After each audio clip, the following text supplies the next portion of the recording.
It's true that beauty can open doors for you and give you a lot of opportunities. However, it will also be the same reason why you can be in danger.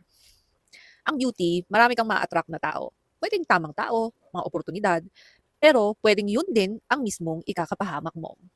So, especially for conventionally attractive women, women who have the looks, okay, the body, the sex appeal, and everything, you must develop other skills as well.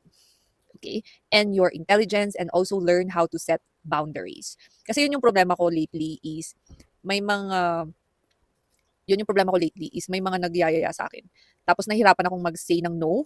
Okay? Kasi yung iba yung face-to-face na no, iba yung online na no. Okay? Dito kasi sa online, madali magtaray. Okay? Kasi nga, alam mo naman, syempre online. Okay? Pero pag kaharap mo kasi yung tao, ang hirap mong i-reject kasi hindi mo alam kung ano yung pwede niyang gawin sa harap mo.